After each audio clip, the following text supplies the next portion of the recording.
Indonesia Emas tahun 2045. Pasti, kamu sering mendengar istilah itu. Ya, kamu tak salah dengar. Indonesia diprediksi akan menjadi negara dengan ekonomi terbesar keempat di dunia. Presiden Jokowi sangat optimis dan bahkan yakin hal itu akan terwujud. Terbaru, Presiden Jokowi mengejutkan seluruh dunia. Dengan idenya yang brilian, Presiden Jokowi membuat langkah jenius dengan memindahkan ibu kota yang hampir tenggelam ke tempat baru, yaitu Kalimantan Timur, yang dikenal dengan istilah IKN atau Ibu Kota Nusantara. Dengan total anggaran sebesar 466 triliun rupiah, para kadrun yang tak ingin Indonesia maju malah mengatakan, "Alah, itu mah proyek mangga, proyek nggak penting, buang-buang duit." Namun kini perkembangan IKN semakin pesat. Banyak investor asing ingin berinvestasi di IKN. IKN sendiri dibangun dalam 5 tahapan. Namun keseluruhan pembangunannya akan benar-benar selesai di tahun 2045. Wah, lama juga ya. Tapi, kamu tak perlu khawatir. Kabarnya, IKN sudah bisa mulai beroperasi tahun 2024. Hal ini ditandai dengan mulai dipindahkannya sebanyak 200.000 ASN ke ibu kota baru itu. Nah, untuk konsep pembangunannya sendiri, IKN mengusung tema Nagara Rimba Nusa, yaitu kota di tengah hutan, dengan berlandaskan 8 prinsip. Pertama, mendesain sesuai kondisi alam. Kedua, Bhinneka Tunggal Ika. Ketiga, terhubung, aktif, dan mudah diakses. Keempat, rendah emisi karbon. Kelima, sirkuler dan tangguh. Keenam, aman dan terjangkau. Ketujuh, kenyamanan dan efisiensi melalui teknologi. Kedelapan, peluang ekonomi untuk semua. IKN ini memiliki luas sekitar 260 hektar. Namun yang nantinya akan berisi bangunan hanya kurang dari 25%. Sedangkan sisanya akan berisi lahan hijau. Sehingga wilayah IKN begitu asri. Layaknya kita sedang tinggal di tengah hutan. Wah, asik banget ya kayaknya.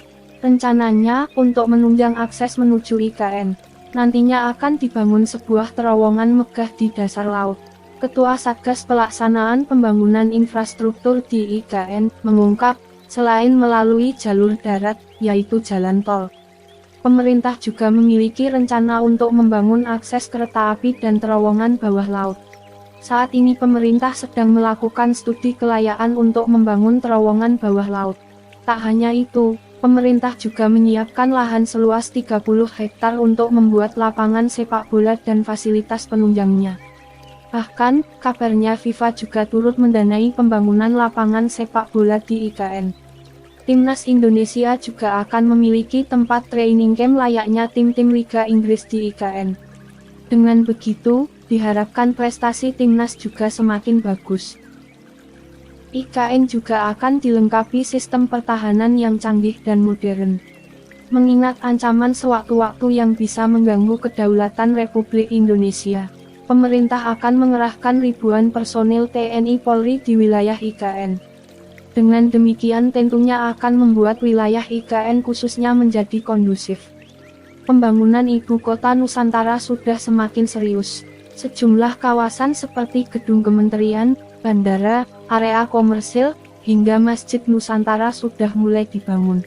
Bahkan IKN ditargetkan bisa digunakan untuk upacara kemerdekaan Republik Indonesia di bulan Agustus.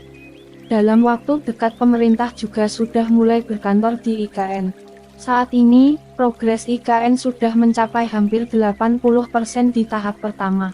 Tahap pertama ini berlangsung tahun 2022 sampai 2024. Pembangunan IKN tahap ini akan dibagi dalam 3 alur kerja besar, yakni pembangunan perkotaan, pembangunan infrastruktur dan pembangunan ekonomi.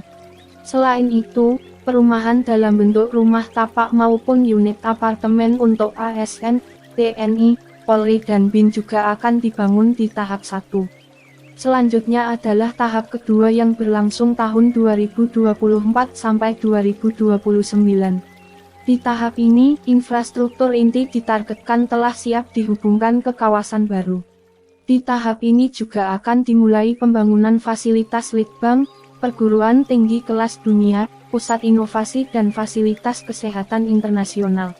Selain itu, di tahap 2 ini diharapkan fasilitas transportasi umum primer maupun sekunder siap dipakai. Kemudian tahap ketiga di tahun 2030 sampai 2034. Di tahap ini, sejumlah infrastruktur ditargetkan telah rampung, seperti angkutan umum massal, instalasi pengolahan air limbah, instalasi pengolahan air minum dan fasilitas penunjang kota spons. Tidak hanya itu, di tahap ini juga ditargetkan telah tersedia pengolahan sampah dan penambahan amenitas digital perkotaan. Berikutnya, tahap keempat terjadi di tahun 2035 sampai 2039. Di tahap ini, diawali dengan dimulainya perkembangan pesat di bidang pendidikan dan kesehatan. Diharapkan nantinya akan menjadi motor penggerak sektor ekonomi lain di IKN. Misalnya adalah, pembangunan kereta api regional dan pembangunan bendungan multifungsi, untuk memastikan ketersediaan air di wilayah tersebut. Setelah itu adalah pembangunan tahap kelima, tahun 2040 sampai 2045. Diharapkan di tahap ini, pengembangan IKN telah mencapai puncak, yang ditandai dengan pengembangan industri berkelanjutan, pertumbuhan penduduk yang stabil. Populasi kawasan IKN dicanangkan akan mencapai 1,7 juta sampai 1,9 juta orang, dengan kepadatan kawasan perkotaan sekitar 100 orang per hektar. Semoga saja, kita masih diberi umur panjang dan bisa menyaksikan perkembangan ibu kota Nusantara di masa depan.